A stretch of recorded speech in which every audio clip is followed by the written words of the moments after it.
SS31 being something that directly plays into mitochondrial biogenesis, so you actually improve the density of the mitochondria, would actually increase your oxidative stress risk by having more mitochondria. So did I notice anything massive from it?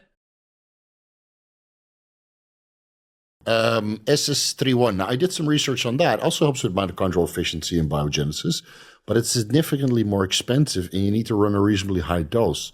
So I ran 5 milligrams SS31 for about a week or two, and then my wallet was literally crying. And then I didn't really notice much of a difference on top of the mitochondrial stuff that I was running. Now, this is a year ago, before the SLU PP332 and the methylene blue and the MOD-C. At that time, I was running MOD-C at the same time, so maybe that negated the effect. Dean, do you have any experience with SS31? I do. Like you, I've done 5 milligrams 5 days per week for 3 weeks in a row. But that's with everything else in play, like MOD-C, SLU, methylene. That, did I notice a massive benefit? I can't really say. I mean, without sort of, maybe if you tracked some blood work markers to sort of look at rates of oxidative stress, would you see something reduce or even increase with the SS31? Because obviously we've discussed that SS31 being something that directly plays into mitochondrial biogenesis, so you actually improve the density of the mitochondria, would actually increase your oxidative stress risk by having more mitochondria. So did I notice anything massive from it? I can't really say. But do you get like an ashtray face overnight, which indicates like oxidative stress? All those guys microdosing their masteron, they look like ashtrays. But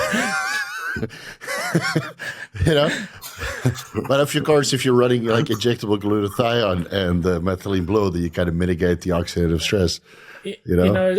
For me, when I tried it, on top of everything else, because obviously we have this tried and tested protocol that you're like, I'm not screwing this up, I'm going to keep this in play. Yeah. Did it do anything beyond what the others were doing? I couldn't say that. I had a huge increase in energy or a huge increase in training performance. So research looks promising for if you have massive amounts of oxidative stress with like organ issues, but as a sort of day-to-day runner or something that you'd consider, performance enhancing, I think there's other options. I think it's good pre-surgery. I talked to several surgeons that use it pre-surgery to upregulate mitochondrial function and density.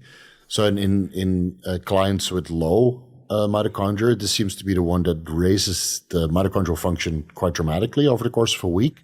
Then they do surgery, and then with all this ATP production, the outcome of the surgery is better than without it.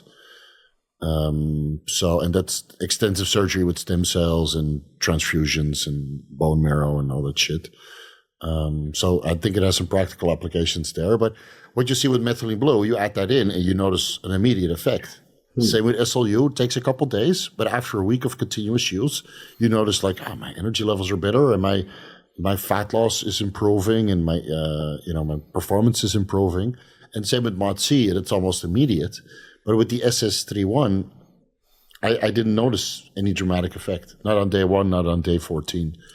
So I wanted to try it as an IV, like what the research says, and do 25 milligrams as an IV, but I've yet to get Morgan to do it. Well, it's gray area. Again, am I going to? What's the purity? Am I going to see anything from it? And it's interesting, like we've discussed, but I think we've sort of nailed the three that are tried and tested that I'm not gonna move away from. Not based on anyway, because obviously we see in my bloods. I done my blood work whenever it was 6 weeks post show, and it was pretty much as good as would be expected, and nothing on the blood work showed anything towards running SLU since January as SLU causing any problems. Seems to have no effect on blood work. No effect. So that's good to know.